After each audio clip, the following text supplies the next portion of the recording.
Hello everyone. तो कैसे हैं आप सभी लोग। स्वागत है आप लोगों का इस यूट्यूब चैनल पर। और आज हमारा जो टॉपिक है वो है क्लास 8th की साइंस का चैप्टर नंबर 1। तो आइए डिस्कस करते हैं इस चैप्टर को डिटेल में। तो शुरू करते हैं आज का लेसन।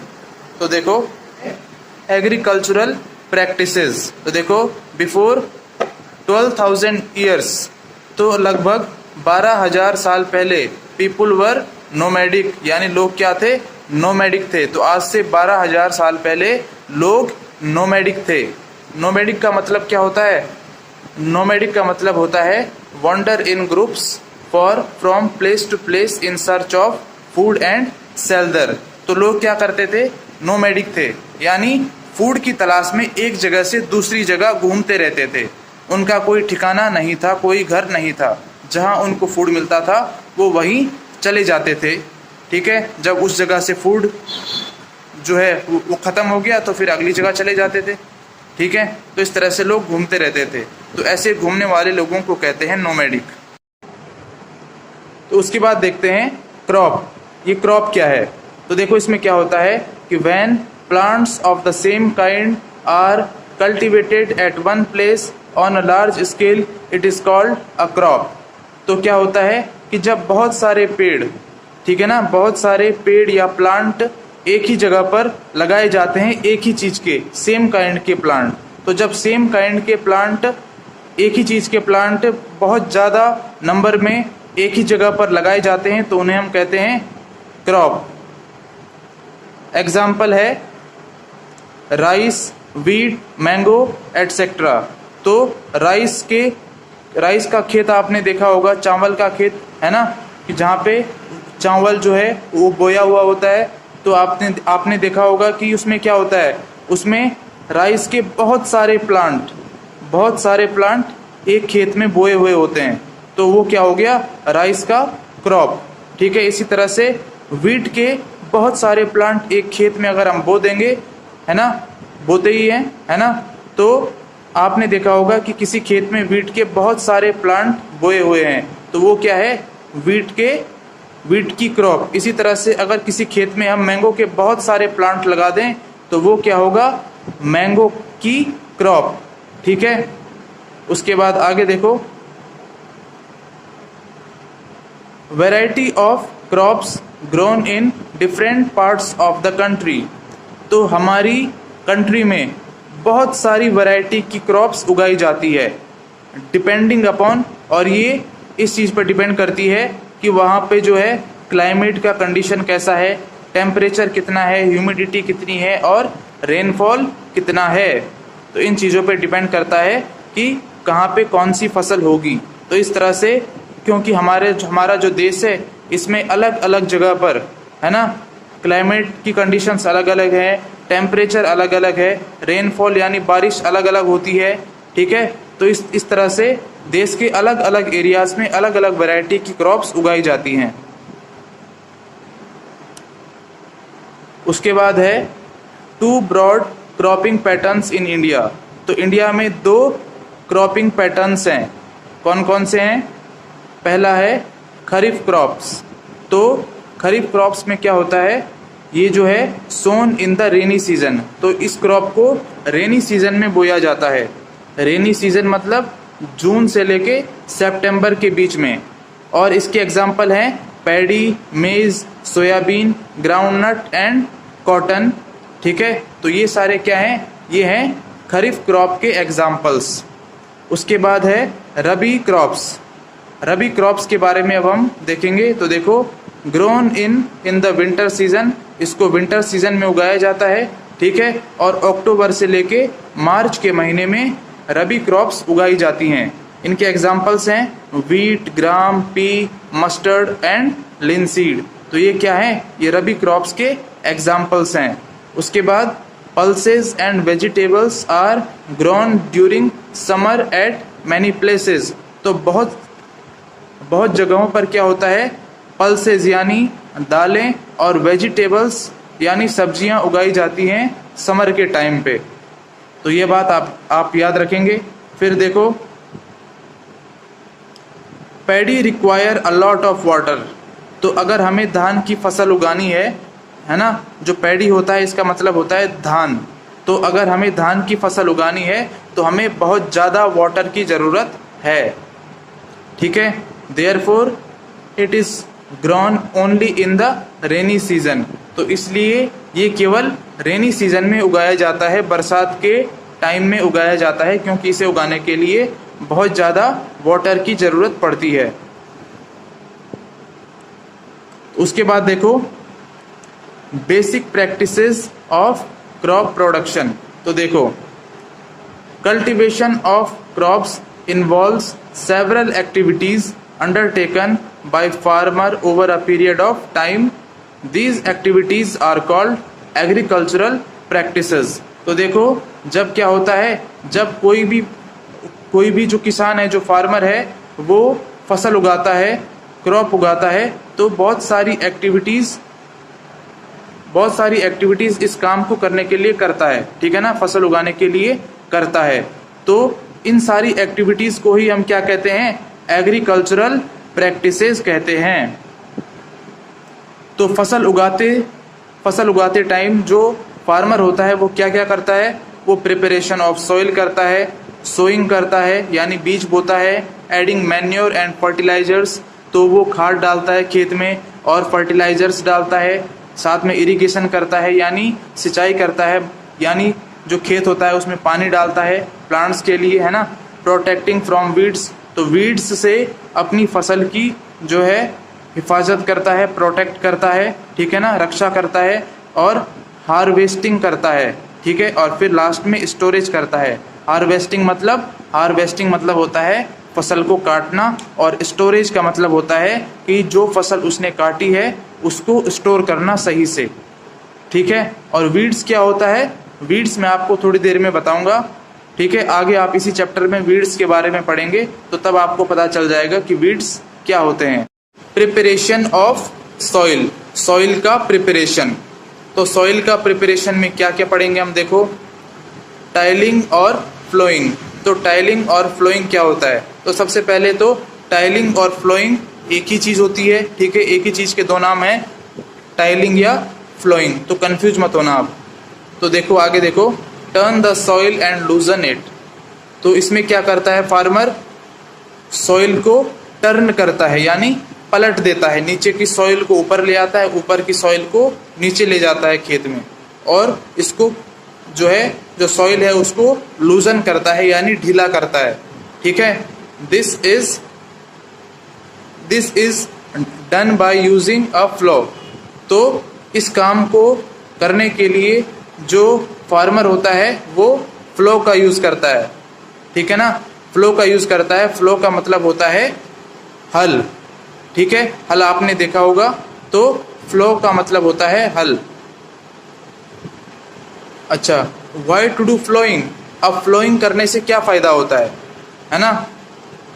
तो देखो इससे ये फ़ायदा होता है, loosening of soil brings the nutrient rich soil to the top so that the plants can use these nutrients. तो देखो जो फ्लोइंग हम जब फ्लोइंग करते हैं तो इससे क्या फ़ायदा होता है, जो न्यूट्रिएंट रिच सॉइल होती है ना, यानी ऐसी सॉइल कि जिसमें बहुत ज़्यादा न्यूट्रिएंट्स हैं, वो ऊपर आ जाती है, टॉप में आ जाती है, ठीक है। और फिर प्लांट्स इन न्यूट्रिएंट्स को आसानी से ले सकते हैं अपने लिए, ठीक है। तो ये फ़ायदा होता है। फिर उसके बाद this allows the roots to penetrate deep into the soil. तो इससे ये फ़ायदा होता है कि जो जड़ें होती हैं पौधों की वो डीप में जा पाती हैं, है ना, वो मिट्टी में बहुत नीचे तक जा पाती हैं, ठीक है। तो पेनिट्रेट का मतलब होता है अंदर घुसना। तो जो रूट्स होती हैं प्लांट्स की वो बहुत अंदर तक आसानी से जा पाती हैं जब हम क्या कर देते हैं, फ्लोइंग कर देते हैं। फिर loose soil allows the roots to breathe easily. तो इससे क्या होता है, जब मिट्टी ढीली हो जाती है फ्लोइंग करके, है ना, तो फिर क्या होता है, जो रूट्स होती हैं वो आसानी से सांस ले पाती हैं। फिर उसके बाद the लूजन soil helps in the growth of earthworms and microbes present in the soil. तो जब सॉइल ढीली हो जाती है, लूजन हो जाती है फ्लोइंग करके, तो इससे क्या होता है कि मिट्टी में आसानी से जो अर्थवॉर्म्स होते हैं या माइक्रो ऑर्गेनिजम्स होते हैं, माइक्रोब्स होते हैं, ये क्या करते हैं, ये आसानी से डेवलप हो पाते हैं मिट्टी में, आसानी से ग्रो हो पाते हैं, है ना। और जब अर्थवॉर्म्स और माइक्रोब्स मिट्टी में आसानी से ग्रो हो पाते हैं तो ये प्लांट्स के लिए अच्छा होता है। उसके बाद if the soil is very dry, अगर सॉइल जो है वो बहुत ज़्यादा सूखी हुई है, इट में नीड वाटरिंग बिफोर फ्लोइंग, तो फ्लोइंग करने से पहले हमें खेत में वाटरिंग करनी पड़ती है, यानी वाटर डालना होता है खेत में, ठीक है। फिर है मैन्योर और fertilisers are added to the soil before ploughing, तो खेत में क्या डालने पड़ते हैं, मैन्योर डालते हैं हम, फर्टिलाइजर्स डालते हैं हम खेत में, यानी खाद डालते हैं। अभी के लिए आप मैन्योर और फर्टिलाइजर्स का मतलब केवल इतना समझो कि इनका मतलब होता है खाद, बाकी हम इसी चैप्टर में इनके बारे में डिटेल में स्टडी करेंगे, ठीक है। तो चिंता करने की ज़रूरत नहीं है, अभी आप इनका मतलब समझो केवल खाद। तो मैन्योर और फर्टिलाइजर्स जो होते हैं ये खेत में डाले जाते हैं फ्लोइंग करने से पहले, क्योंकि अगर हम फ्लोइंग करने से पहले इनको डाल देंगे तो ये जो मैन्योर हैं और फर्टिलाइजर्स हैं ये आसानी से सॉइल के साथ मिक्स हो जाएंगे। उसके बाद है लेबलिंग। तो लेबलिंग क्या होता है, लेबलिंग का मतलब होता है बराबर करना, है ना। लेबलिंग का मतलब होता है बराबर करना। तो द फ्लोड फील्ड में है big clumps of soil called crumbs, it is necessary to break these crumbs. तो देखो क्या होता है कि जब हम खेत में फ्लोइंग करते हैं, है ना, हल चलाते हैं, तो इससे क्या होता है कि खेत में मिट्टी के बड़े बड़े गोले बन जाते हैं, ठीक है, बड़े बड़े गोले बन जाते हैं, इनको हम कहते हैं क्रम्स। और ये जो क्रम्स हैं इनको तोड़ना बहुत ज़्यादा ज़रूरी है, इनको तोड़कर बारीक बारीक सॉइल बनाना बहुत ज़्यादा ज़रूरी है। तो इसमें हेल्प करता है लेबलिंग। लेबलिंग से ये जो है बारीक बारीक चूरे बन जाते हैं, इनके जो गोले होते हैं मिट्टी के। अच्छा, उसके बाद levelling the field is beneficial for sowing as well as for irrigation. तो जब हम फील्ड में लेबलिंग कर देते हैं तो एक तो ये इरिगेशन आसानी से हो जाता है फिर, ठीक है, और दूसरी बात सोइंग करने में यानी बीज बोने में जो है बेनिफिट मिलता है, बेनिफिशियल होता है, ठीक है ना। बीज बोने के लिए बेनिफिशियल होता है लेबलिंग करना। फिर उसके बाद है labelling of soil is done with the help of a labeller. तो लेबलिंग करने के लिए हम एक चीज़ का यूज़ करते हैं, वो होता है लेबलर। तो लेबलर से हम क्या करते हैं, लेबलिंग करते हैं। उसके बाद आगे है एग्रीकल्चरल इम्प्लीमेंट्स। हम कुछ ऐसे टूल्स के बारे में हम डिस्कस करने वाले हैं कि जिनका यूज़ हम किस में करते हैं, एग्रीकल्चर में करते हैं, फार्मिंग में करते हैं, है ना। तो जैसे है प्लो, हॉय, कल्टीवेटर या लेबलर। तो ये चार ऐसी चीज़ें हैं कि जिनका यूज़ हम फार्मिंग में या एग्रीकल्चर में करते हैं। तो देखो सबसे पहले है plough. Plough is used for ploughing the soil, यानी सॉइल को फ्लो करने के लिए, ठीक है। ये फ्लोइंग का मतलब मैंने आपको बताया, मिट्टी को टर्न करने के लिए, नीचे की मिट्टी ऊपर लाने के लिए और ऊपर की मिट्टी को नीचे डालने के लिए, है ना, और साथ में सॉइल को लूजन करने के लिए, ढीला करने के लिए। तो इस तरह से फ्लोइंग में इसका यूज़ होता है। फ्लो का मतलब होता है नॉर्मल हिंदी में होता है इसका मतलब हल, ठीक है। तो हल आपने देखा होगा बुक्स में या मूवीज़ में, ठीक है। उसके बाद है एडिंग फर्टिलाइजर्स और मैन्योर टू द क्रॉप। तो क्रॉप में यानी फसल में फर्टिलाइजर्स और मैन्योर जब हम डालते हैं और उसके बाद हम फ्लोइंग कर देते हैं फ्लो से, तो वो अच्छे से मिक्स हो जाता है। तो फर्टिलाइजर्स और मैन्योर सॉइल में अच्छे से मिक्स करने के लिए फ्लो का यूज़ किया जाता है। फिर है रिमूविंग द वीड्स को हटाने के लिए भी जो है फ्लो का यूज़ किया जाता है। तो वीड्स क्या होती हैं इसी चैप्टर में हम आगे पढ़ेंगे। ये जो है ये क्या है, तो देखो ये है फ्लो, ठीक है, इसे कहते हैं फ्लो। ये है हल, है ना। इस पे देखो एक डंडी लगी हुई है, इस डंडी को कहते हैं फ्लो शाफ्ट। और यहाँ पे जो है ये नुकीला सा जो मिट्टी को खोदने के काम आता है, इसे कहते हैं फ्लो शेयर। क्या कहते हैं, फ्लो शेयर कहते हैं इसे। तो यहाँ पे आप देख सकते हैं एक फार्मर है और वो क्या कर रहा है, वो हल चला रहा है। फिर उसके बाद है हॉय। हॉय क्या होता है, हॉय का यूज़ किया जाता है रिमूविंग वीड्स, यानी वीड्स को हटाने के लिए हॉय का यूज़ किया जाता है। और साथ में लूजनिंग द सॉइल, यानी सॉइल को ढीला करने के लिए भी हॉय का यूज़ किया जाता है। तो यहाँ पे है ये एक हॉय, हॉय का डायग्राम आप देख सकते हैं यहाँ पे ये, ठीक है ना। तो ये है हॉय, इस तरह का होता है हॉय। फिर है कल्टीवेटर। अब कल्टीवेटर क्या होता है, तो आजकल के टाइम में हल का यूज़ तो कोई करता नहीं है ना। आजकल के टाइम में आपने देखा होगा खेत में ट्रैक्टर चलता है, तो ट्रैक्टर के पीछे जो लगा रहता है इस तरह का, है ना, जो मिट्टी को खोदता है, उसे कहते हैं कल्टीवेटर। तो nowadays ploughing is done by tractor driven cultivator. The use of cultivator saves labour and time. तो देखो आजकल के टाइम में हम इसका यूज़ करते हैं, कल्टीवेटर का यूज़ करते हैं फ्लोइंग करने के लिए, है ना, खेत को जो है फ्लो करने के लिए। और इससे क्या फ़ायदा होता है, इससे एक तो हमारी मेहनत बचती है, हमें ज़्यादा मेहनत नहीं करनी पड़ती है, ट्रैक्टर से फटाफट काम भी हो जाता है, तो टाइम भी बचता है, तो इसलिए इससे ये फ़ायदा होता है। फिर है ह्यूमस। ह्यूमस क्या होता है देखो अब, तो ह्यूमस है, humus is formed by decomposition of leaves and dead insects and other plant materials. तो ह्यूमस बनता है लीव्स के, यानी पत्तियों के डिकम्पोजिशन से, ठीक है ना, पत्तियों के डिकम्पोजिशन से, डेड इंसेक्ट्स के डिकम्पोजिशन से, और बाकी का जो प्लांट मटेरियल होता है उनके डिकम्पोजिशन से, यानी प्लांट से रिलेटेड जो कुछ भी मैटर होता है, मटेरियल होता है, उसके डिकम्पोजिशन से क्या बनता है, ह्यूमस बनता है। तो डिकम्पोजिशन का मतलब तो आपको पता होगा ही पहले से, है ना।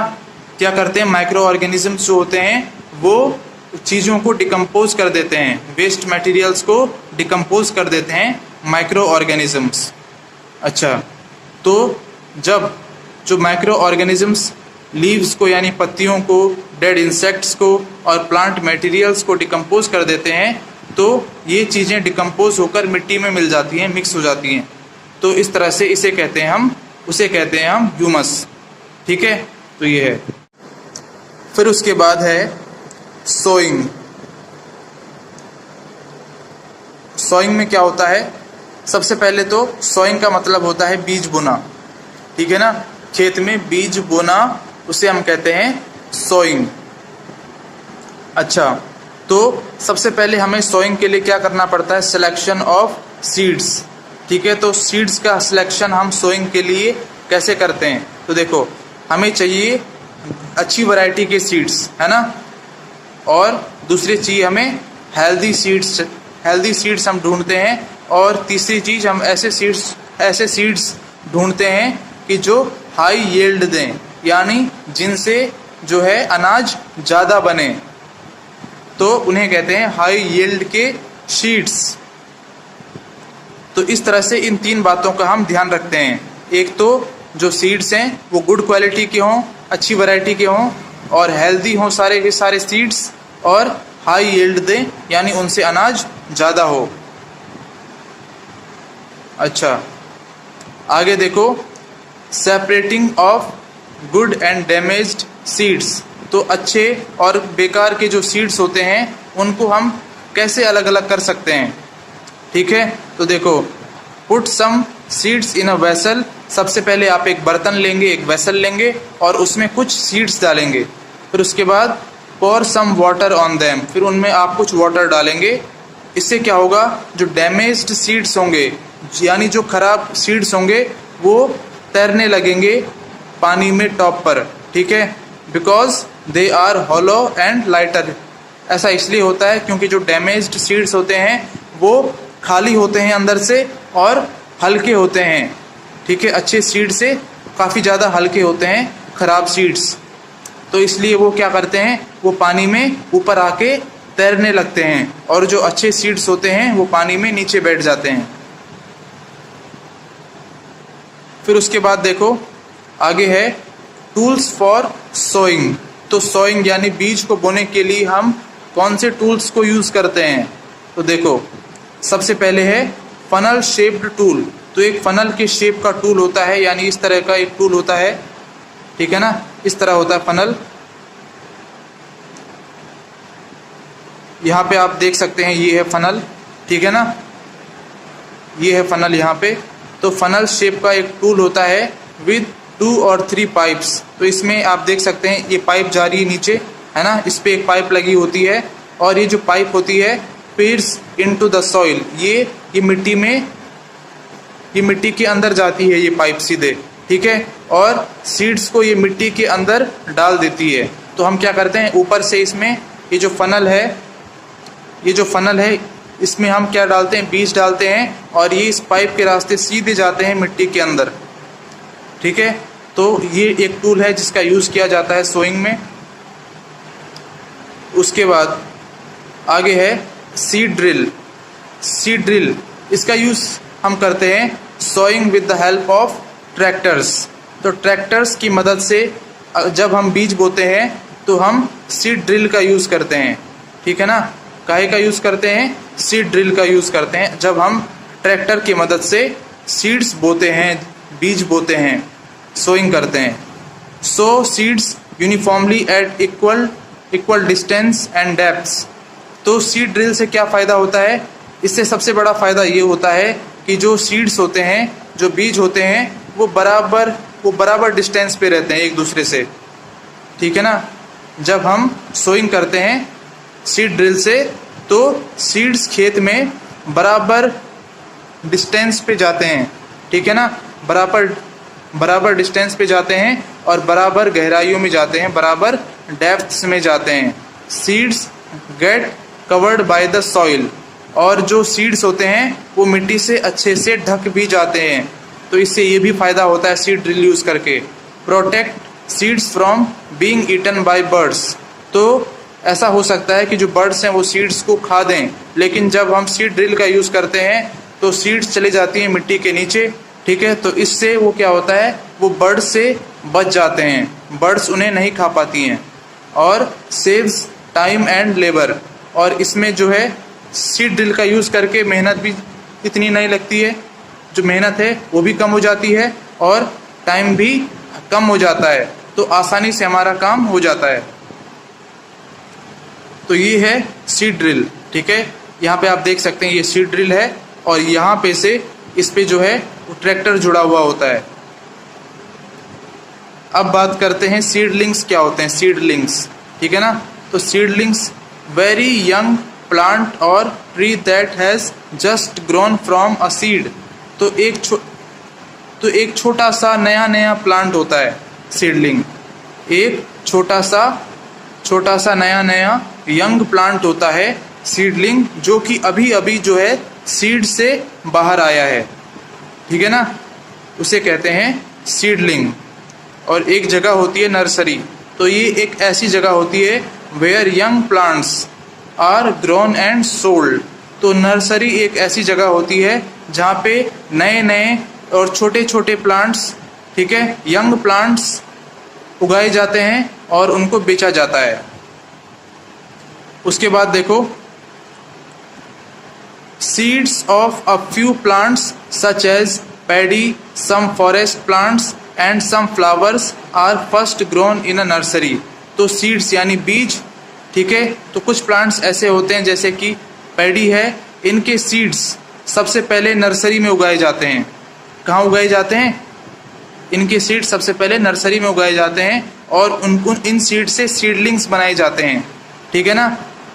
इन सीड से सीडलिंग्स बनाए जाते हैं नर्सरी में। और फिर क्या होता है, when they grow into seedlings they are transplanted to the field manually. और जब वो सीडलिंग्स बन जाते हैं तब उनको ट्रांसप्लांट कर देते हैं, यानी एक जगह से दूसरी जगह जाकर उनको लगा देते हैं। तो फील्ड्स में ले जाकर उनको उन सीडलिंग्स को लगा देते हैं। फिर है appropriate distance between the seeds is necessary to avoid overcrowding। तो ऐसा नहीं होना चाहिए कि एक ही जगह पर आपने पास में बहुत सारे प्लांट लगा दिए। तो इससे क्या होगा, इससे ये होगा कि ओवर क्राउडिंग हो जाएगी, ठीक है। सारे के सारे प्लांट्स एक दूसरे से न्यूट्रिएंट्स के लिए, वाटर के लिए, एयर के लिए झगड़ा करेंगे। तो हमें क्या करना चाहिए, प्लांट्स को हमें बराबर दूरियों पर लगाना चाहिए, सारे प्लांट्स को। To allow the plants to get sufficient sunlight, तो जब आप सारे प्लांट्स को बराबर दूरियों पे लगाते हैं तो प्लांट्स को सफिशिएंट सनलाइट मिल पाती है, उनको अच्छे से न्यूट्रिएंट्स मिल पाते हैं, उनको अच्छे से वाटर मिल पाता है सॉइल से। तो इस तरह से, तो ये आपने सीखा कि बीज कैसे बोते हैं और क्या क्या काम इसमें करते हैं। फिर उसके बाद है एडिंग मैन्योर एंड फर्टिलाइजर्स। तो मैन्योर्स एंड फर्टिलाइजर्स को कैसे हम ऐड करते हैं सॉइल में, ठीक है ना। तो देखो, continuous cultivation of crops make the soil poor in the nutrients. तो जब आप एक ही जगह पर बार बार क्रॉप्स को उगाते जाएंगे,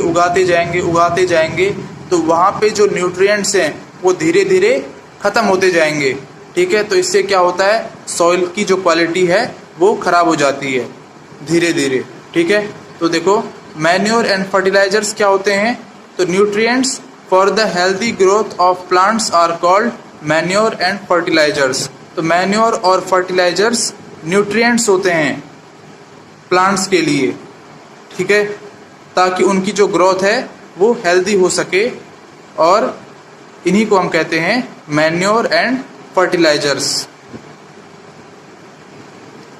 फिर है farmers have to add manure to the field to replenish the soil with nutrients. This process is called manuring.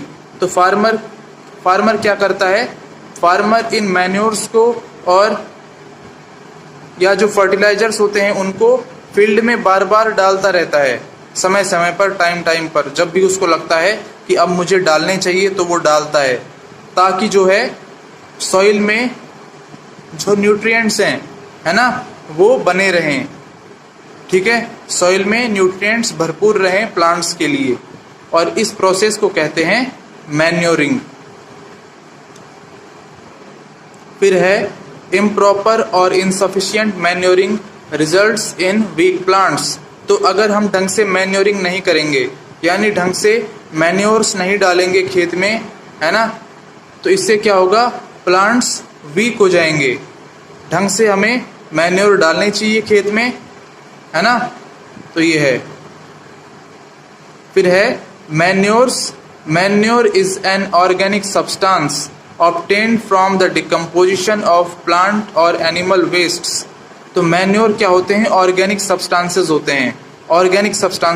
Organic substances का मतलब ये है कि जिसमें केमिकल्स का यूज नहीं किया जाता, है ना, उन्हें हम कहते हैं ऑर्गेनिक।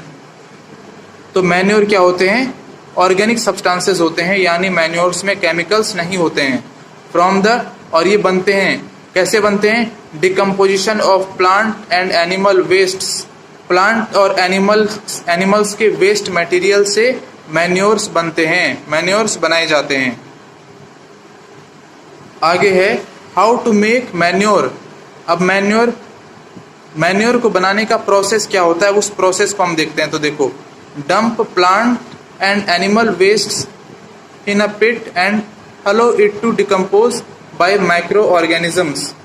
तो हम क्या करेंगे, हम एक गड्ढा खोदेंगे, उसमें प्लांट्स का जो वेस्ट मटेरियल है और एनिमल्स से जो वेस्ट मटेरियल निकलता है उनको हम एक गड्ढे में डाल देंगे, भर देंगे, ठीक है। और फिर उसको क्या करेंगे, ऐसे ही छोड़ देंगे। तो धीरे धीरे जो माइक्रो ऑर्गेनिजम्स होते हैं वो उनको डिकम्पोज कर देंगे, और ये जब डिकम्पोज हो जाएगा तो फिर हमें लास्ट में जब जो मिलेगा, जो चीज़ मिलेगी, उसी को हम कहते हैं मैन्योर, उसी को कहते हैं हम ऑर्गेनिक मैन्योर। फिर है फर्टिलाइजर्स क्या होते हैं, तो फर्टिलाइजर्स केमिकल्स होते हैं। क्या होते हैं, chemicals, and produced in factories, और इनको फैक्ट्रीज में बनाया जाता है। इनके एग्जांपल्स हैं यूरिया, अमोनियम सल्फेट और सुपर फॉस्फेट, पोटास, एनपीके का मतलब नाइट्रोजन, फास्फोरस, पोटेशियम। तो ये होता है फर्टिलाइजर्स। तो मैन्योर और फर्टिलाइजर में क्या डिफरेंस है? मैन्योर में तो कोई भी केमिकल नहीं होता है, उनको एनिमल और प्लांट्स के वेस्ट मटेरियल से बनाते हैं। जबकि फर्टिलाइजर्स में क्या होता है? फर्टिलाइजर्स में केमिकल्स का यूज किया जाता है और इन्हें फैक्ट्रीज में बनाया जाता है। अच्छा, आगे देखो, व्हाई फर्टिलाइजर्स आर हार्मफुल। तो फर्टिलाइजर्स हार्मफुल क्यों हैं, है ना? Excessive use of fertilisers has made the soil less fertile. तो फर्टिलाइजर्स का बहुत ज़्यादा यूज करने से क्या होता है? सॉइल इनफर्टाइल हो जाती है, यानी खराब हो जाती है। तो उसमें उसके बाद फिर सही से कोई भी चीज उगती नहीं है ना? तो हमें फर्टिलाइजर्स का यूज तो करना चाहिए, लेकिन हद से ज्यादा यूज नहीं करना चाहिए, उससे सॉइल की क्वालिटी खराब होती है। फिर है, fertilisers have also become a source of water pollution. अब फर्टिलाइजर्स के कारण क्या होता है? वाटर पॉल्यूशन भी होता है। उसके बाद, we should substitute fertilisers with organic manure और लीव द फील्ड अनकल्टिवेटेड और fallow in between two crops. तो देखो क्या है, हमें क्या करना चाहिए? फर्टिलाइजर्स का यूज कम से कम करना चाहिए, और हो सके तो फर्टिलाइजर्स की जगह पे हमें मैन्योर्स का यूज करना चाहिए। मैन्योर क्या होता है? जो मैन्योर होता है वो ऑर्गेनिक होता है, यानी उसमें केमिकल्स का यूज नहीं करता है ना? केमिकल्स का यूज नहीं करते हैं, तो उससे पॉल्यूशन भी नहीं होगा, सॉइल की क्वालिटी भी खराब नहीं होगी। तो मैन्योर अच्छा होता है, और फर्टिलाइजर्स जो है वो इतना अच्छा नहीं होता है, उससे पॉल्यूशन होता है, सॉइल की क्वालिटी खराब होती है। ठीक है, तो हमें क्या करना चाहिए? हमें मैन्योर का यूज करना चाहिए, फर्टिलाइजर्स का यूज कम से कम करना चाहिए, और फील्ड को अनकल्टिवेटेड या फॉलो छोड़ देना चाहिए। हमें, जैसे हमने एक बार एक क्रॉप उगाई, उसके बाद हमें थोड़े टाइम के लिए उसको खाली छोड़ देना चाहिए फील्ड को, उसके बाद हमें दूसरी क्रॉप उसमें उगानी चाहिए। तो बीच के टाइम में मतलब हमें उसे खाली छोड़ देना चाहिए। तो फॉलो या अनकल्टिवेटेड का मतलब होता है खेत को खाली छोड़ देना। अच्छा, manure are better than fertilisers. तो यहाँ पे वही बात हो रही है कि मैन्योर जो हैं वो फर्टिलाइजर से अच्छे क्यों होते हैं? तो इसलिए अच्छे होते हैं कि इम्प्रूव्स सॉइल टेक्सचर। तो इससे सॉइल का टेक्सचर या क्वालिटी अच्छी रहती है मैन्योर का यूज करके। ठीक है, इसके बाद मैन्योर से क्या होता है? वाटर रिटेनिंग कैपेसिटी उनकी सुधरती है, सॉइल की वाटर को अपने अंदर पकड़े रखने की जो कैपेसिटी होती है वो बढ़ती है ना? अच्छा, नो हार्म टू सॉइल और फील्ड। इससे सॉइल को और फील्ड को कोई भी नुकसान नहीं होता है। It increases the number of friendly microbes. इससे क्या होता है? फ्रेंडली माइक्रोब्स बढ़ते हैं, नंबर ऑफ फ्रेंडली माइक्रोब्स बढ़ते हैं। कुछ ऐसे माइक्रोब्स भी होते हैं जो प्लांट्स के लिए अच्छे होते हैं, है ना? तो जब हम मैन्योर्स खेत में डालते हैं तो इससे इन माइक्रोब्स को फायदा मिलता है और ये अच्छे से डेवलप और ग्रो हो पाते हैं। फिर है, it makes the soil porous due to which exchange of gases becomes easy. तो इससे क्या होता है? देखो, जब हम मैन्योर डालते हैं खेत में तो इससे मिट्टी जो है, मिट्टी में छेद हो जाते हैं, पोरस हो जाती है मिट्टी। ठीक है ना? तो इससे क्या होता है? गैसेस अच्छे से अंदर जा पाती हैं पेड़ की जड़ों तक, और बाहर भी आ पाती हैं गैसेस अंदर से। तो इससे ये भी फायदा होता है। क्रॉप रोटेशन क्या होता है? ग्रोइंग डिफरेंट क्रॉप्स अल्टरनेटिवली, यानी एक के बाद एक जब हम क्रॉप उगाते हैं तो पहले हमने एक टाइप की क्रॉप उगाई, उसके बाद हम सेम उसी क्रॉप को नहीं उगाएंगे बल्कि हम किसी और क्रॉप को उगाएंगे। ठीक है, फिर उसके बाद एक दूसरी टाइप की क्रॉप को उगाएंगे। तो इसे कहते हैं क्रॉप रोटेशन, यानी क्रॉप बदल कर उगाना। तो farmers in north India used to grow legumes in one season and wheat in the next season. तो नॉर्थ इंडिया के जो फार्मर्स थे वो क्या करते थे? पुराने टाइम में वो एक सीजन में लेग्यूम्स उगाते थे और फिर अगले सीजन में वीट उगाते थे। तो इस तरह से वो क्रॉप्स बदल बदल कर उगाते थे, ठीक है। तो इसे कहते हैं crop rotation. This helped in the replenishment of the soil with nitrogen. तो इससे सॉइल में नाइट्रोजन बढ़ता है ना। इससे सॉइल में क्या होता है, नाइट्रोजन का अमाउंट बढ़ता है क्रॉप रोटेशन करके, और नाइट्रोजन जो है प्लांट्स के लिए जरूरी है। अच्छा देखो, राइजोबियम बैक्टीरिया। राइजोबियम बैक्टीरिया क्या होता है, सिक्स्थ में भी आपने इसके बारे में पढ़ा था। तो देखो, देयर आर, सिक्स्थ में नहीं सेवन्थ में आपने इसके बारे में पढ़ा था राइजोबियम बैक्टीरिया के बारे में। तो there are, these are present in the nodules of roots of leguminous plants, they fix atmospheric nitrogen. तो जो लेग्यूमिनस प्लांट्स होते हैं, उनकी रूट्स में राइजोबियम बैक्टीरिया रहते हैं, और ये क्या करते हैं, एटमॉस्फेरिक नाइट्रोजन को फिक्स करते हैं। यानी जो प्लांट्स होते हैं वो हमारे एटमॉस्फेयर से, एयर से, हवा से डायरेक्टली नाइट्रोजन को ले नहीं पाते हैं, ठीक है।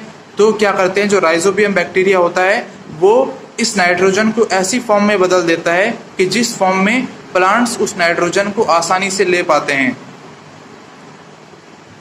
और उस नाइट्रोजन को यूज कर पाते हैं। अब हम देखेंगे फर्टिलाइजर्स और मैन्योर में क्या डिफरेंसेस हैं। तो fertilisers is a man made inorganic salt. तो जो फर्टिलाइजर्स होते हैं इनको कौन बनाता है, इनको इंसान बनाता है, इंसान के द्वारा बनाए गए इनऑर्गेनिक सॉल्ट हैं ये, ठीक है।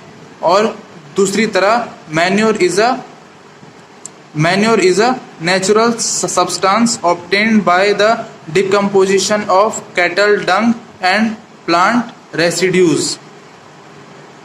तो जो मैन्योर होता है वो कैसे बनता है, मैन्योर एक नेचुरल सब्सटेंस है, और ये कैसे बनता है, ये प्लांट्स के जो वेस्ट मटेरियल्स होते हैं, जैसे कि सूखी हुई पत्तियां, सूखी हुई टहनियाँ, है ना, या जो फ्रूट्स होते हैं उनके छिलके, या जो कैटल्स होती हैं जैसे कि गोट, काव, इनकी डंग यानी इनका गोबर, तो इन चीज़ों से जो है मैन्योर बनता है। तो मैन्योर एक नेचुरल चीज़ है, जबकि जो फर्टिलाइजर्स हैं ये मैन मेड सॉल्ट हैं, ये केमिकल्स हैं। Fertilisers is prepared in factories. तो फर्टिलाइजर्स को कहाँ पे बनाते हैं, फैक्ट्रीज में बनाते हैं। और manure can be prepared in the field, और मैन्योर को खेत में कहीं पे भी बना सकते हैं गड्ढा खोद के। अच्छा, fertiliser does not provide any humus to the soil. अब फर्टिलाइजर्स जो होते हैं वो सॉइल को ह्यूमस प्रोवाइड नहीं करते हैं, जबकि जो मैन्योर होते हैं वो ह्यूमस प्रोवाइड करते हैं सॉइल को। उसके बाद fertilisers are very rich in plant nutrients like nitrogen, phosphorus and potassium. तो फर्टिलाइजर्स जो होते हैं वो बहुत ज़्यादा होता है, इनमें क्या होता है, इनमें बहुत ज़्यादा न्यूट्रिएंट्स होते हैं। फर्टिलाइजर्स में बहुत ज़्यादा न्यूट्रिएंट्स होते हैं, जैसे कि नाइट्रोजन, फॉस्फोरस, पोटेशियम, ठीक है। और manure is relatively less rich in plant nutrients. तो मैन्योर में प्लांट न्यूट्रिएंट्स थोड़े कम होते हैं फर्टिलाइजर से। तो इस तरह से यहाँ तक हमारा हो गया एडिंग मैन्योर एंड फर्टिलाइजर्स। इसके बाद है हमारा इरिगेशन। उसके बाद हमारा अगला टॉपिक है इरिगेशन। तो इरिगेशन अब हम देखते हैं। तो देखो इरिगेशन में क्या है, तो इरिगेशन में है supply of water to crops at regular intervals is called irrigation. यानी रेगुलर इंटरवल्स में क्रॉप्स को वाटर देना, वाटर की सप्लाई करना, उसे हम कहते हैं इरिगेशन, ठीक है। यानी टाइम टाइम पर जैसी ज़रूरत है क्रॉप्स को, उस हिसाब से क्रॉप्स को वाटर देना, पानी देना, उसे कहते हैं irrigation. Water is absorb by the plant root. तो वाटर जो होता है वो कहाँ पे एब्जॉर्ब होता है, प्लांट की जो रूट होती है, तो प्लांट की रूट वाटर को एब्जॉर्ब करती है सॉइल में से। Plant contain nearly 90% water. तो प्लांट में लगभग 90% वाटर होता है। water is essential because germination of seeds does not take place under dry conditions। तो वाटर बहुत ज़्यादा ज़रूरी है प्लांट्स के लिए, क्योंकि अगर हम वाटर नहीं देंगे तो सीड्स जो होते हैं, सीड से प्लांट ग्रो नहीं कर पाएगा, सीड से प्लांट ग्रो नहीं कर पाएगा ड्राई कंडीशंस में, यानी सूखी कंडीशंस में। उसके बाद न्यूट्रिएंट्स, न्यूट्रिएंट्स यानी फर्टिलाइजर्स या मैन्योर्स, फर्टिलाइजर्स या minerals dissolve in water are transported to each part of the plant. तो फर्टिलाइजर्स, मैन्योर्स या मिनरल्स, ये सारे क्या हैं, न्यूट्रिएंट्स हैं प्लांट्स के लिए। तो ये पानी में घुल जाते हैं, पानी में मिक्स हो जाते हैं और फिर पानी के साथ ही रूट इनको एब्जॉर्ब कर लेता है, ठीक है, और प्लांट के डिफरेंट पार्ट्स में पहुंचा देता है। The time and frequency of irrigation varies from crop to crop, soil to soil and season to season. तो time of and frequency of irrigation मतलब हमें कब कब इरिगेशन करना है, ठीक है ना, हमें कब कब इरिगेशन करना है, कब कब खेत में पानी डालना है, ये बात डिसाइड करेगी। इस बात से डिसाइड होगा कि सॉइल कैसी है ना, और क्रॉप कौन सी है या सीज़न कौन सा है। तो अलग अलग सीजन्स में हम अलग अलग क्वांटिटी में पानी डालते हैं, अलग अलग सॉइल में अलग अलग क्वांटिटी में पानी डालते हैं, अलग अलग क्रॉप्स में अलग अलग क्वांटिटी में पानी डालते हैं, अलग अलग टाइम पर पानी डालते हैं।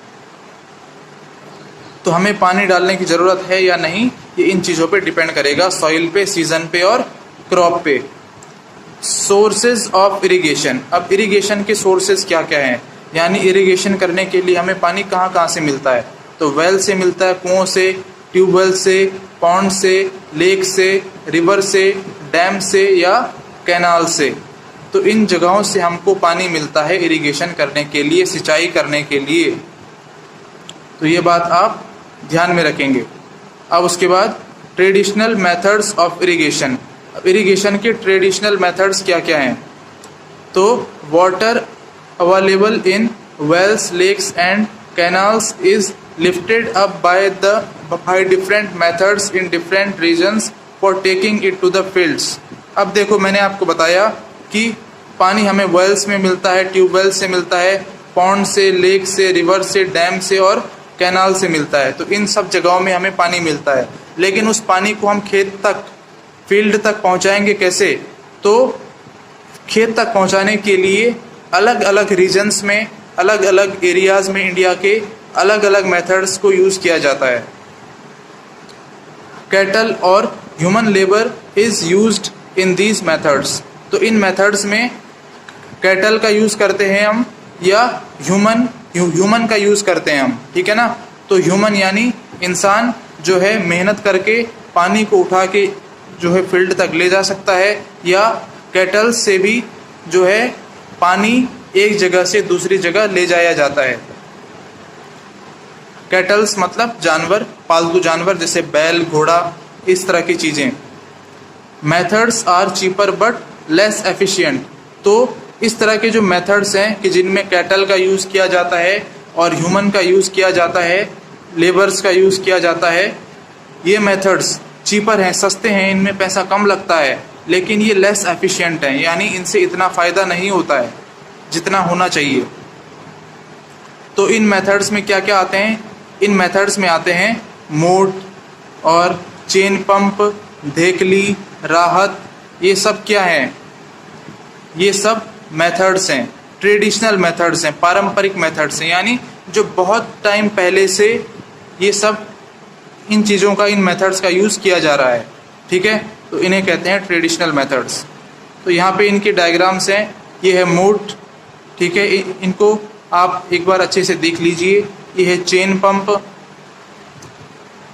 ये है धेकली, फिर है राहत, ये राहत है, फिर है nowadays pumps are commonly used for lifting water.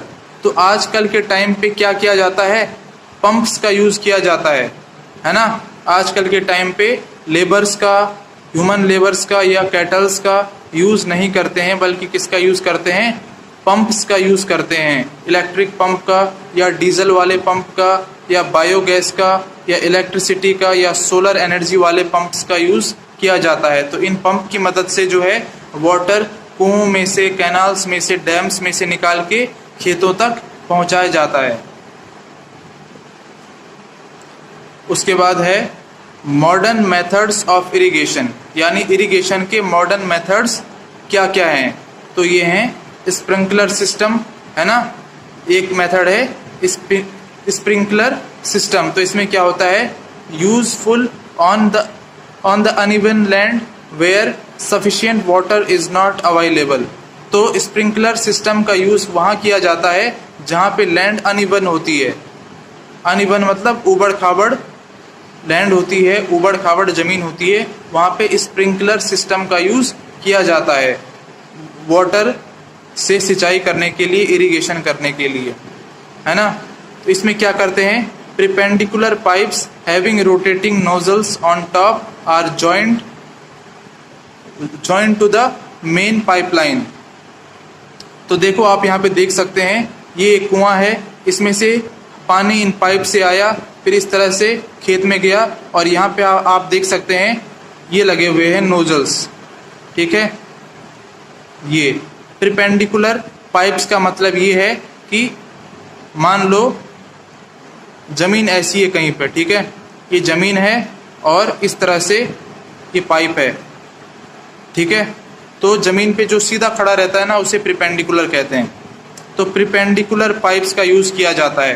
तो यहाँ पे आप देख सकते हैं बहुत सारे परपेंडिकुलर पाइप्स हैं, ये ज़मीन पर सीधे खड़े किए गए हैं। और ये जो पाइप्स हैं, इनके मुंह पे क्या है, रोटेटिंग नोजल्स हैं, ठीक है ना। फव्वारे होते हैं, फव्वारे आपने देखा होगा, है ना। तो स्प्रिंकलर होता है ये, तो फव्वारे की तरह इसमें से जो है पानी निकलता है और ये रोटेट करता है, यानी ऐसे ऐसे घूमता रहता है, ठीक है, ऊपर उनका ऊपर वाला पार्ट। तो इनसे जो है इरिगेशन किया जाता है। Water gets sprinkled on the crop as if it is raining. तो ऐसा लगता है कि बारिश हो रही हो, जब इनका यूज़ किया जाता है तो ऐसा लगता है बारिश हो रही हो, है ना, क्योंकि बहुत सारे फव्वारे आप कहीं पे लगा देंगे तो ऐसा ही लगेगा कि बारिश हो रही हो। तो इस तरह से। फिर है useful for lawns, coffee plantations, इनके लिए ये यूज़फुल होते हैं। फिर आगे है ड्रिप सिस्टम। कौन सा सिस्टम, ड्रिप सिस्टम। इसमें क्या होता है, water falls drop by drop directly near the root. तो जो प्लांट का जो रूट होता है, प्लांट की जो जड़ें होती है, वहाँ पर वाटर को डायरेक्टली डाल दिया जाता है ड्रिप सिस्टम से, ठीक है। तो कैसे डालते हैं, देखो, best technique for watering fruit plants, gardens and trees. तो ये बेस्ट टेक्निक है गार्डन्स के लिए, ट्रीज के लिए, प्लांट्स के लिए, है ना। प्लांट्स में पानी डालने के लिए, गार्डन्स में पानी डालने के लिए या ट्रीज में पानी डालने के लिए बेस्ट टेक्निक है ये drip system. Water is not wasted at all. तो इसमें पानी का बिल्कुल भी बर्बादी नहीं होती है, ठीक है। And it is a boon in regions where availability of water is poor. तो ऐसी जगहों के लिए ये बहुत अच्छा है जहाँ पे पानी की कमी होती है। ऐसा क्यों, ऐसा इसलिए क्योंकि इस तरीके से पानी का बिल्कुल भी वेस्टेज नहीं होता। तो इसमें क्या करते हैं, यहाँ पे आप देख सकते हैं, ये एक कुआं है, इसमें से पाइप जा रहा है ये, और ये बहुत सारे प्लांट्स यहाँ पे लगे हुए हैं, है ना। और ये जो पाइप है, इससे बहुत सारे पाइप्स इन छोटे छोटे प्लांट्स की जो है जड़ों के पास जाकर लगे हुए होंगे, और इन पाइप से ड्रॉप बाय ड्रॉप पानी गिरता रहेगा इन प्लांट्स की जड़ों पे। तो ये है ड्रिप सिस्टम। अब हमारा टॉपिक है प्रोटेक्शन फ्रॉम वीड्स, यानी वीड्स से प्रोटेक्शन। तो क्या होते हैं वीड्स, तो देखो, in a field many other undesirable plants may grow naturally along with the crop और these undesirable plants are called weeds। तो होता क्या है कि जब भी किसी भी फील्ड में हम कोई भी क्रॉप लगाते हैं तो क्या होता है कि उसमें कुछ अनडिजायरेबल प्लांट्स साथ में क्रॉप के साथ उग जाते हैं, यानी ऐसे प्लांट्स जिनकी हमें ज़रूरत नहीं होती है और हम चाहते भी नहीं हैं कि ये हों साथ में, ठीक है। तो ये भी ग्रो हो जाते हैं नेचुरली अपने आप। तो ऐसे प्लांट्स को हम, ऐसे अनडिजायरेबल प्लांट्स को हम कहते हैं वीड्स। उसके बाद removal of weeds is called weeding, यानी वीड्स को हटाना, वीड्स का रिमूवल क्या कहलाता है? वीडिंग कहलाता है। तो जब हम वीड्स को हटाते हैं तो उस प्रोसेस को क्या कहते हैं? वीडिंग कहते हैं। Weeds compete with the crop plant for water, nutrients, space and light। तो देखो क्या होता है कि जो वीड्स होते हैं, ये जो क्रॉप हमने लगा रखी है उस क्रॉप के प्लांट्स के साथ कॉम्पीट करते हैं, उनके साथ कंपटीशन करते हैं। काय में करते हैं? वाटर लेने के लिए, न्यूट्रिएंट्स लेने के लिए, स्पेस जगह लेने के लिए और लाइट लेने के लिए, ठीक है। तो उनके साथ जो क्रॉप हमने लगा रखी है उस क्रॉप के प्लांट्स के साथ ये वीड्स क्या करते हैं? कंपटीशन करते हैं, वाटर लेने के लिए, न्यूट्रिशन लेने के लिए, स्पेस लेने के लिए और लाइट लेने के लिए। उसके बाद है they affect the growth of the crop, और इसीलिए ये क्या करते हैं? क्रॉप की ग्रोथ को रोकते हैं, उसमें प्रॉब्लम डालते हैं क्रॉप की ग्रोथ में। उसके बाद some weeds interfere even in harvesting and may be poisonous for animals and human beings. तो देखो कुछ वीड्स ऐसे होते हैं जो कि क्या होते हैं? पॉइजनस होते हैं, और ये अगर हार्वेस्टिंग के टाइम यानी फसल की कटाई के टाइम क्रॉप के साथ ही हम इनको भी साथ में काट लेते हैं और ये क्रॉप के साथ मिक्स हो जाते हैं। तो इससे क्या हो सकता है? इससे जब हम उस क्रॉप को खाएंगे तो उससे हमें भी प्रॉब्लम हो सकती है, ठीक है। तो ये बात है। उसके बाद the best time for the removal of weeds is before they produce flowers and seed. तो क्रॉप्स में से वीड्स को हटाने का सबसे अच्छा टाइम कौन सा होता है? सबसे अच्छा टाइम वो होता है जब वीड्स में जब तक फ्लावर्स ना आ रखे हों और ना उनमें सीड्स हो रखे हों। तो वीड्स में फ्लावर आए या उनमें सीड्स हों, उससे पहले ही हमें इनको वीड्स को हटा देना चाहिए, ताकि इनके जो सीड्स हैं वो क्रॉप के सीड्स के साथ हार्वेस्टिंग के टाइम पे मिक्स ना हो। अब बात करते हैं हाउ टू रिमूव वीड्स। तो देखो हमने पहले ही हम पढ़ चुके हैं, tilling before sowing of crops helps in uprooting and killing of weeds. तो जब हम खेत में हल चलाते हैं या हम टाइलिंग करते हैं तो क्या होता है कि हल के साथ वो जो वीड्स होते हैं, वीड्स के प्लांट होते हैं, वो उखड़ जाते हैं। तो इससे वीड्स मर जाते हैं, यानी वीड्स का जो प्लांट होता है वो मर जाता है। तो इसलिए टाइलिंग से हम क्या कर सकते हैं? वीड्स को हटा सकते हैं। तो बीज बोने से पहले हमें क्या करना चाहिए? टाइलिंग करना चाहिए, ताकि वीड्स के जो प्लांट हैं वो हट जाएं। फिर है manual removal includes physical removal of weeds by uprooting and cutting them close to the ground from time to time. या फिर हम क्या कर सकते हैं? हम बार बार टाइम टू टाइम क्या कर सकते हैं? वीड्स को या तो हाथ से पकड़ कर उखाड़ लें और उन्हें फेंक दें, या हम ग्राउंड के पास से यानी वीड्स को उनकी जड़ से काट लें, है ना। तो इस तरह से, तो इससे फायदा हो सकता है। विद द हेल्प ऑफ खुरपी। तो खुरपी क्या होती है? तो खुरपी एक तरह का टूल होता है, उससे क्या करते हैं? वीड्स को काटते हैं, वीड्स के प्लांट्स को काटते हैं। उसके बाद है seed drill is also used to uproot weeds. तो वीड्स को उखाड़ने के लिए हम सीड ड्रिल का भी यूज कर सकते हैं। उसके बाद है वीडसाइड्स। वीडसाइड्स क्या होते हैं? Weeds are also controlled by using certain chemicals called weedicides. तो हम क्या कर सकते हैं, वीड्स को अगर हमें हटाना है खेत से तो हम कुछ केमिकल्स भी यूज कर सकते हैं। इन केमिकल्स को क्या कहते हैं, वीडसाइड्स कहते हैं। तो ऐसे केमिकल्स जो वीड्स को हटाने में या वीड्स को कंट्रोल करने में मदद करते हैं, ऐसे केमिकल्स को वीडसाइड्स कहते हैं। एग्जाम्पल, यहाँ पे एक इसका एग्जाम्पल दे रखा है, वो है 2,4-D। ये एक वीडसाइड केमिकल का नेम है। उसके बाद these are mixed with water and spread in the field. तो वीडसाइड्स का क्या करते हैं, वीडसाइड्स को वाटर के साथ मिक्स करते हैं और फील्ड में छिड़क देते हैं। और फिर क्या होता है कि ये जो वीडसाइड्स होते हैं ये वीड्स के प्लांट्स को मार देते हैं और उनके जो प्लांट्स होते हैं वो डेड हो जाते हैं। They do not damage the crops. और ये जो वीडसाइड्स होते हैं ये क्रॉप को डैमेज नहीं करते हैं।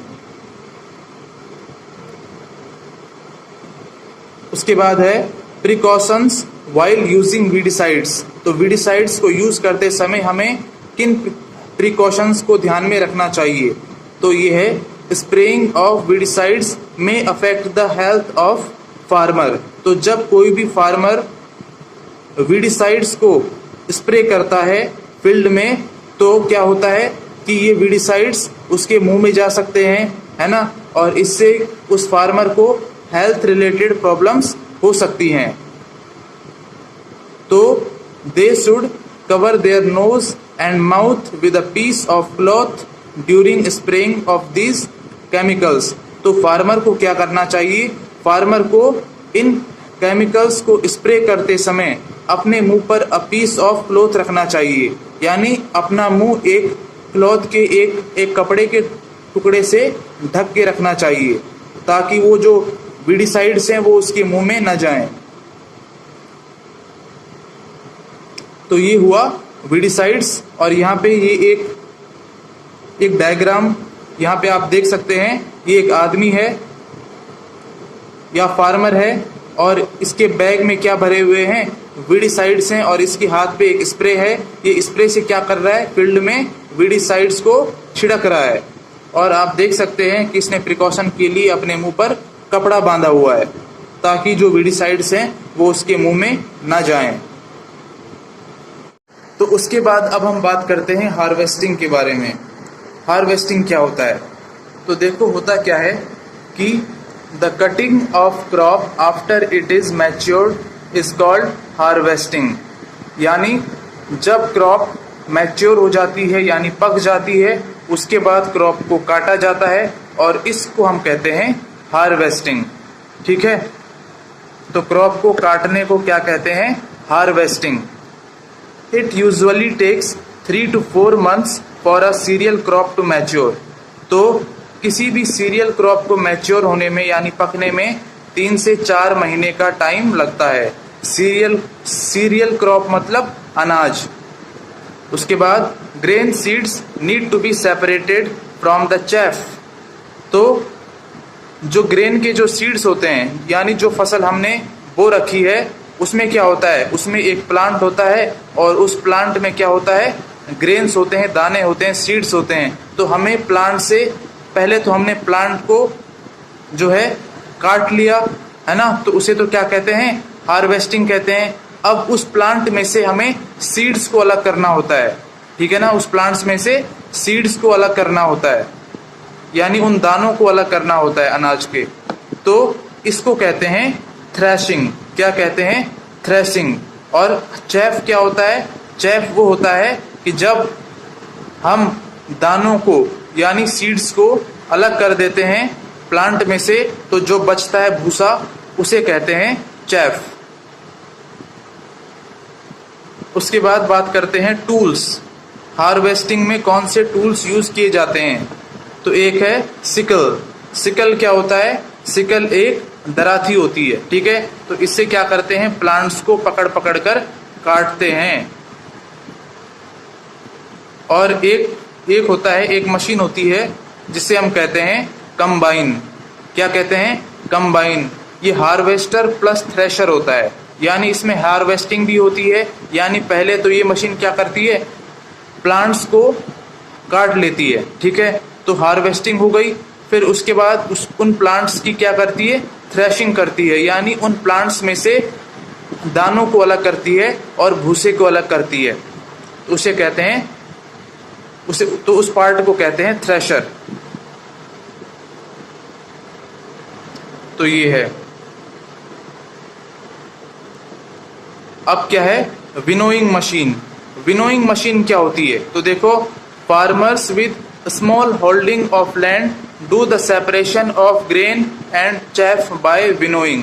तो जो ऐसे फार्मर्स होते हैं जिनके पास बहुत ज़्यादा ज़मीन नहीं होती है, जिनके पास छोटी छोटी ज़मीनें होती हैं, वो क्या करते हैं, वो भूसे से भूसा और दानों को, अनाज के दानों को अलग कैसे करते हैं, वो इस मशीन का यूज़ करते हैं, विनोइंग मशीन का यूज़ करते हैं। तो इस मशीन से वो जो है भूसा और अनाज के दानों को अलग अलग करते हैं। तो ये है विनोइंग मशीन।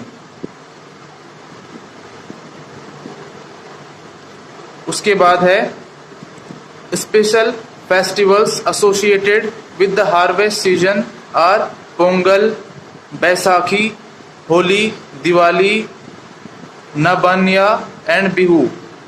तो ये कुछ ऐसे फेस्टिवल्स हैं जो हार्वेस्ट के सीज़न में मनाए जाते हैं, यानी जब हार्वेस्टिंग की जाती है जिस सीज़न में, उस सीज़न में ये सारे फेस्टिवल मनाए जाते हैं। कौन कौन से, पोंगल, बैसाखी, होली, दिवाली और नबान्या और बिहू। तो ये सारे फेस्टिवल्स हैं। फिर उसके बाद अब हम बात करते हैं स्टोरेज के बारे में। अब हमारे पास हार्वेस्ट करने के बाद जो अनाज आया, अब उसको हम रखेंगे कहाँ, ठीक है ना। तो उसको सही से रखना हमारी जिम्मेदारी है।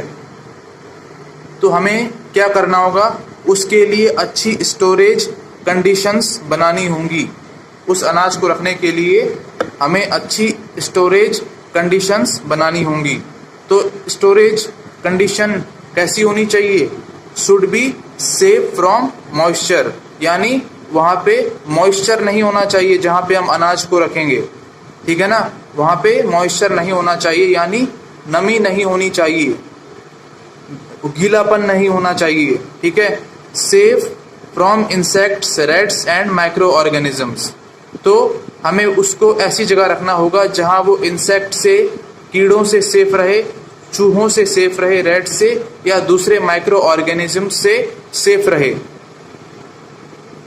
उसके बाद आगे है, before storing them the grains are properly dried in the sun to reduce the moisture in them.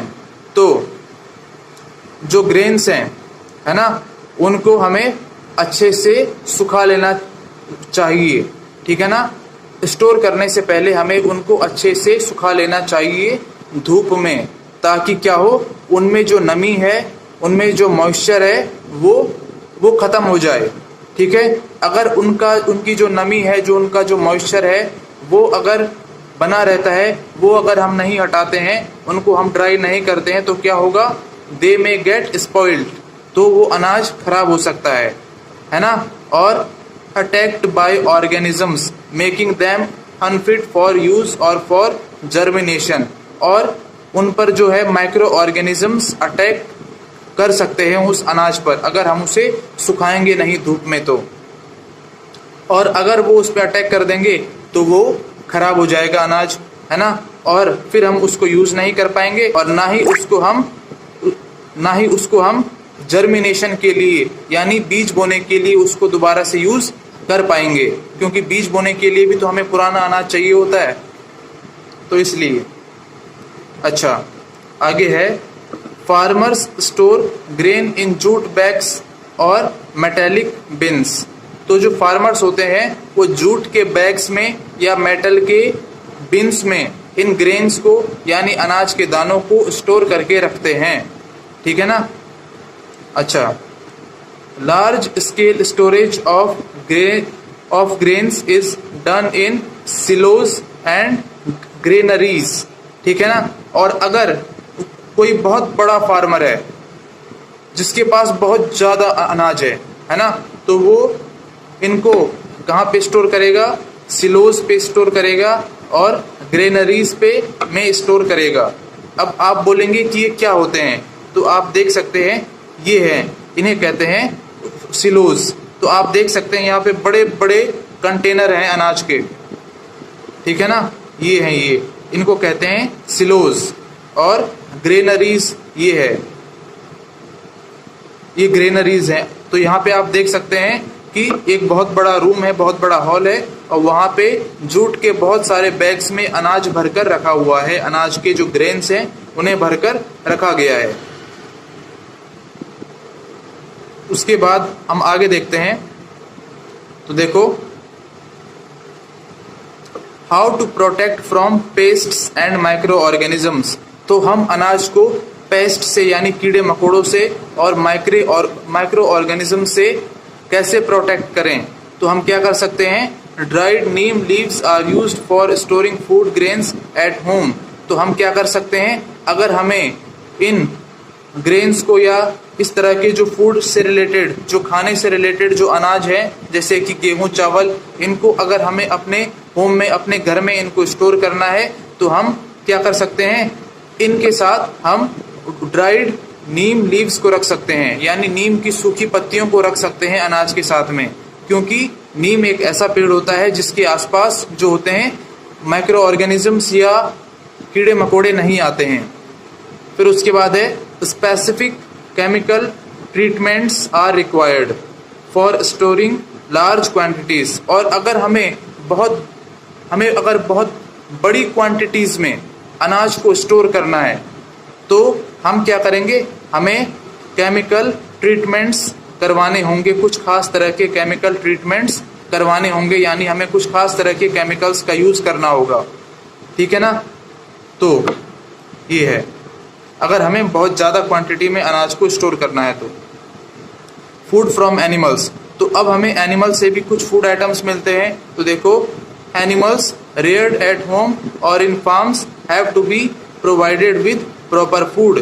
तो हम जो भी एनिमल्स पालते हैं, है ना, जो भी एनिमल पालते हैं अपने होम में, अपने घर में या फार्म्स में, उनको क्या होता है, वहाँ पर जो एनिमल्स होते हैं उनको हमें प्रॉपर फूड देना चाहिए, अच्छा फूड देना चाहिए, और उनको उनके रहने के लिए हमें अच्छी जगह की व्यवस्था करनी चाहिए, उन्हें अच्छा शेल्टर देना चाहिए और उनको अच्छी केयर देनी चाहिए। तो उन्हें क्या चाहिए, अच्छा फूड, अच्छा रहने की जगह, अच्छा शेल्टर और अच्छी care. When this is done on a large scale, it is called animal husbandry। और ये काम जब एक बहुत बड़े स्केल पर किया जाता है तो इसे एनिमल हस्बेंड्री कहते हैं।